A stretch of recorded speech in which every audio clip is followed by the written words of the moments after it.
উদীয়মান কণ্ঠশিল্পী ৰিবা আমিনৰ কণ্ঠত অসমীয়া আধুনিক গীতৰ শুভমুক্তি।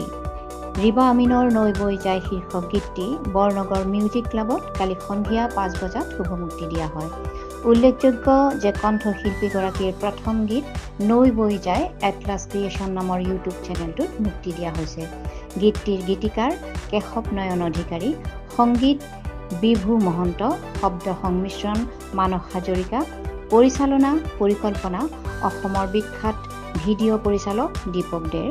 লগতে গীতটিত অভিনয় কৰিছে জনপ্ৰিয় অভিনেত্ৰী যশস্বী ভূঞা আৰু সামিউলে।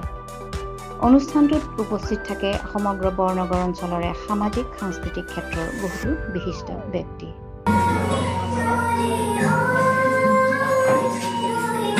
আমাৰ কাৰণে আজি খুব এটা ভাল মুহূৰ্ত, কাৰণ আমি ৰিবাৰ কণ্ঠত বহুতো গান শুনি আহিছোঁ, কিন্তু আজি এই প্ৰথম যি এটা গীত আজি ৰিলিজ হ'ল, উন্মোচন হ'ল, আৰু বৰনগৰীয়া ৰাইজৰ মাজত এটা বহুত ভাল খবৰ, কাৰণ ৰিবা আমিনে সুন্দৰ কণ্ঠৰ অধিকাৰী।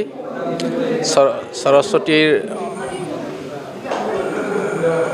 বৰদান অবিহনে গান গোৱাটো অসম্ভৱ।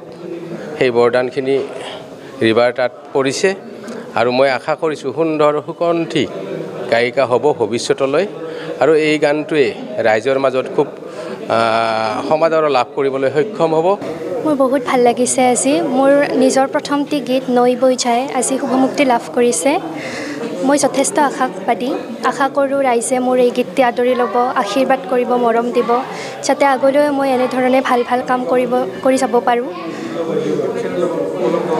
এই গীতটি এটলাছ ক্ৰিয়েশ্যন ইউটিউব চেনেলটিত আপলোড কৰা হৈছে। গীতটি লিখিছে শ্ৰদ্ধাৰ কেশৱ নয়ন অধিকাৰী ছাৰে, সংগীত দিছে বিভু মহন্তই, শব্দ সংমিশ্ৰণ কৰিছে মানস হাজৰিকা ছাৰে, পৰিচালনা আৰু পৰিকল্পনা কৰিছে অসমৰ বিখ্যাত ভিডিঅ' পৰিচালক দীপক দে ছাৰে, আৰু অভিনেতা অভিনেত্ৰী হৈছে যশস্বী ভূঞা বা আৰু সামিউল দাদা, লগতে ময়ো অকণমান আছোঁ ভিডিঅ'ত।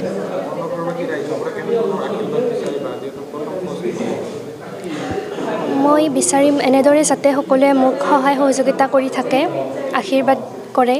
তেওঁলোকৰ আশীৰ্বাদ থাকিলে মই নিশ্চয় এদিন ভাল মানুহ হ'ব পাৰিম। এইখিনিয়ে।